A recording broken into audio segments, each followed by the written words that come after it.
Was müssen wir sagen? Ja. Okay, 3, 2, 1.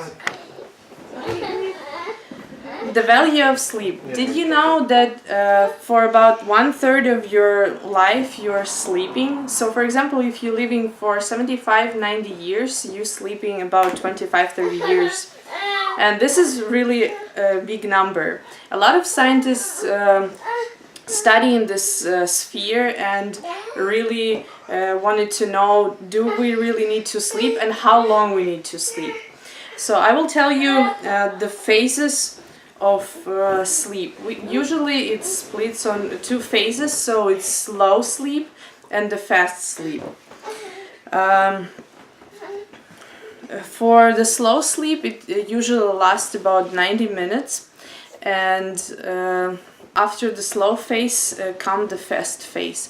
In the slow phase, it's usually where your heartbeat slowing down, your temperature of your body cools down, your brain is resting and your body is resting.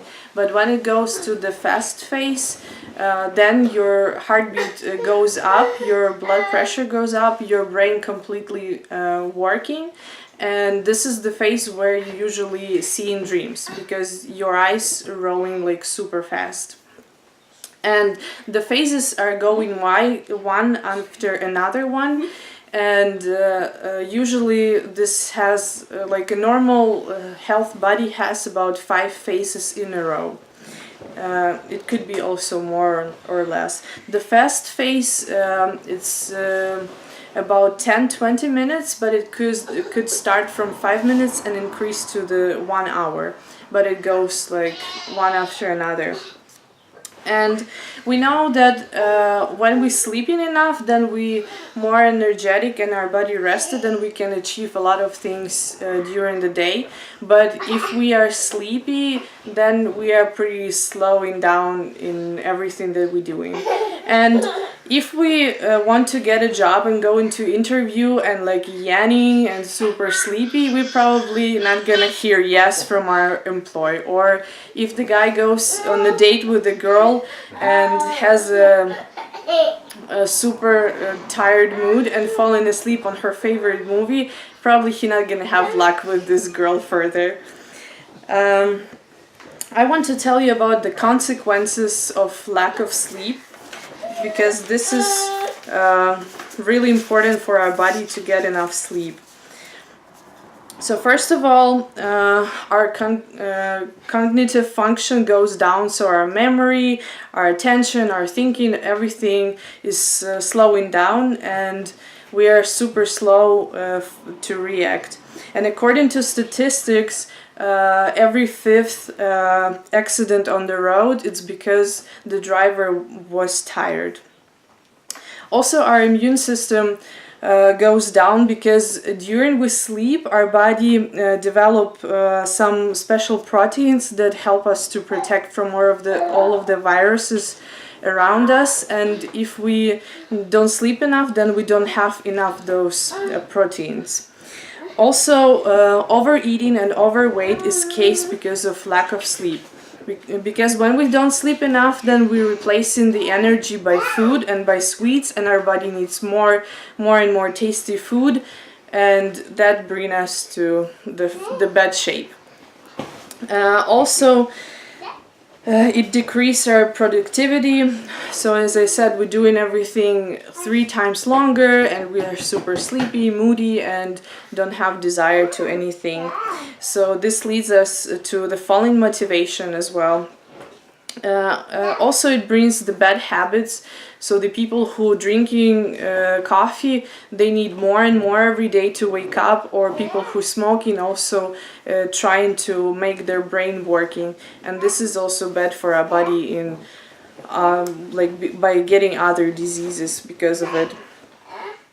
Also, this is bad for our skin, this is bad for our face, and lack of sleep also bring us to look older, because our face look getting older faster. National Sleep Foundation recommended us how long we have to sleep. So from 0 to 3 months, babies should sleep from 14 till 17 hours, from 4 till 11 months, 12 to 15 hours, from 1 year to 2 years, 11-14 hours, from 3 to 5 years, 10 to 13 hours, from 6 to 15 years, 9-11 hours, from 14 to 17 years, 8-10 hours, from 18 to 64 years, 7-9 hours, and from 65 years and more, 7-8 hours. So this is like a perfect amount, but of course we are sleeping less than that, but better not less than 6-7 hours, because then it's dangerous for our body. And as alarms are friends or our enemies, so when we waking up with the first alarm, our brain already awake. But if we still delaying it and sleeping for another 10-15 minutes, then we can remember that we totally tired, and like more tired even when we woke up at the first time. This is because our brain switched on and then we just switch it off, and then brain doesn't understand what is going on, and after that it's even worse than if we would wake up earlier than if we sleep in those 10-15 minutes. Also, to have a good sleep, we should not eat 2-3 hours before we go into bed, and also don't do active sport 2-3 hours before we go into bed, because when we doing sport it helps us to wake up, but we don't want this because we want to fall asleep faster. So good it's to go for a walk before going to bed, because then our body getting enough oxygen, and this helps us to rest better in the night. In the conclusion, I want to tell you the golden rules of good sleep. So we don't have to eat before we go into sleep, but also don't be hungry when we go into sleep. So just have some light dinner. Go for a walk. Don't do too much sport. Better to do sport 2-3 hours before we go into sleep. So then when our body cooling down after sport, it's also better, because when we fall asleep, our temperature also going down faster. We should have a comfortable pillow, comfortable mattresses. Also, try to not take any gadgets to your bed, because then the light of the phone kind of destroying your mood of falling asleep faster, because in the darkness our eyes getting ready to fall asleep, and when we have this bright screen it interrupts this. And also use bed only for going to sleep. So don't study, don't work in bed, just use it so your body getting used to be sleeping in the bed. And I want to wish you a good night and good dreams, and get enough sleep. Thank you.